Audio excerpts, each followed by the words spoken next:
Hey guys, so I'm sorry I haven't posted a video in about a month. I wish I could say it was just because Super Mario Odyssey was so amazing that I've done nothing but play it, but really it's because school has been really busy as we approach the end of the semester. But now I'm on Thanksgiving break, so I can hopefully get some more videos prepared for a more consistent upload schedule. But just know that in the future, if I ever take a bit to upload again, it's likely a hectic time of the year, so just be patient, and thanks for understanding. So I actually have been playing quite a bit of Super Mario Odyssey since its release in October. I beat the story section of the game in the weekend it was released, and I've been trying to 100% it with every moon since then. And I've actually been pretty successful with that task, believe it or not. I've gotten all the purple coins and moons through the Seaside Kingdom, so now all that's left is the Luncheon Kingdom, Bowser's Kingdom, the Moon Kingdom, Dark Side Kingdom, and the Mushroom Kingdom. The darker side of the moon was actually really difficult, but after a couple hours I was able to figure it out and complete that final level. The gameplay you're seeing now is relatively early on in my adventure, so I wasn't yet experienced with the surprisingly advanced parkour systems the game offers. So in this video I wanted to briefly talk about what I think of this game after 100%ing over half the kingdom so far. When I first started the game I was very impressed with two things specifically. First, I loved how snappy Mario's movement was. He just controls so tightly and feels very fluid, probably better than any other 3D Mario I've played as. And I noticed they did away with the sprint button, which I've come to not really miss. From what I remember, 90% of the time while playing other 3D Marios I was holding down the sprint.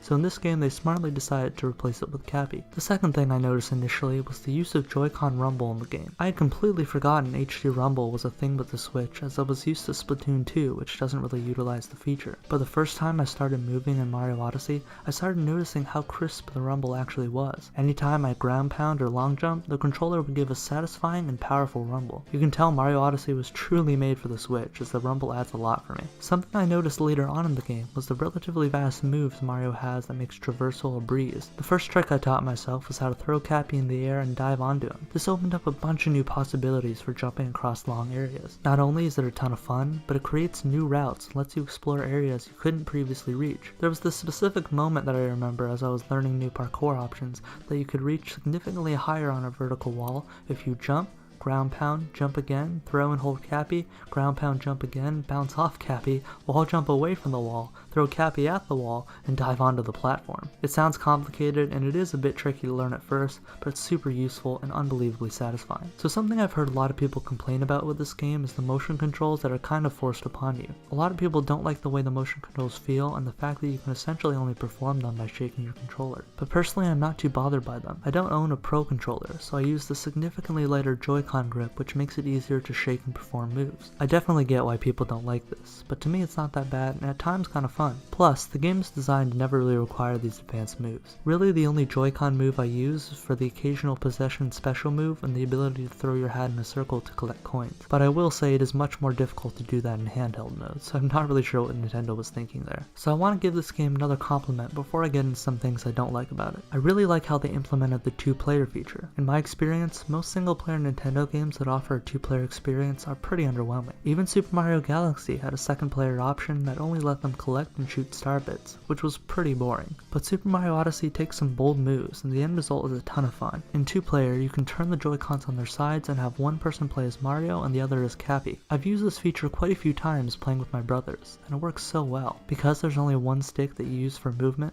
Mario can control the camera by either pressing up to snap it behind him, or stopping and holding up to look around. But what's great is that the second player is Cappy, who doesn't necessarily need to move, has the option to control the camera for Mario. This is what I mean by bold, as the idea sounds dumb on paper but just works, and works really well. I've had a ton of fun letting my brother do the platforming as I would anticipate his motion and easily move the camera for him, or letting him snap the camera behind himself as I jumped off his head collecting coins, breaking boxes, and possessing enemies for him. It works great since Cappy has a lot of functionality, and it's a good way to play with someone who's new to Odyssey. I'm actually surprised Nintendo just straight up included this in the game, as it makes some boss fights and moons incredibly easy since Cappy has a really long range away from Mario. So the two-player experience is really fun, but I do have some other gripes with the game, some of which I can't really fault it for. I made a video a month before the game came out, discussing why Super Mario Odyssey could be the best game of all time. I basically talked about how the game is very similar to the system in Super Mario 64, which was incredibly popular at the time. And since it's been a while since we've had a Mario game like that,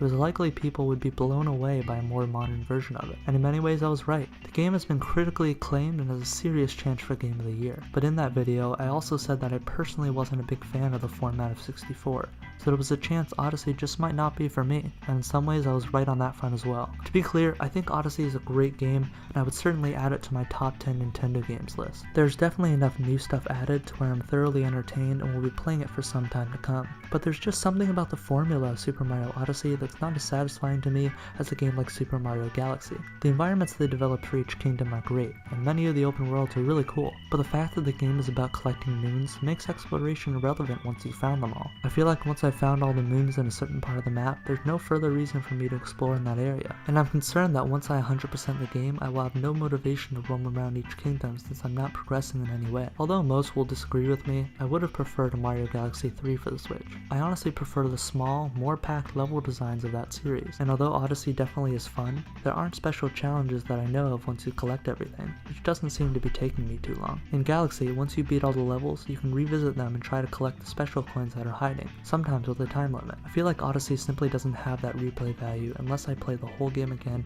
finding the same moons I have before. But anyway, even though I don't love the game more than I would have hoped, it's still a fantastic adventure that's a must-own if you have a Switch. Although I'll likely finish the game completely over this break, I will definitely be replaying it to find other areas I may have missed. The simple joy that comes from controlling Mario is enough to keep me playing, even if there are no new moons to find. Let me know what you think of Odyssey in the comments. Again, sorry for being gone for the past month. I'll try to upload more consistently, but sometimes life just happens. Thanks for watching, and I'll see you in the next video. Bye.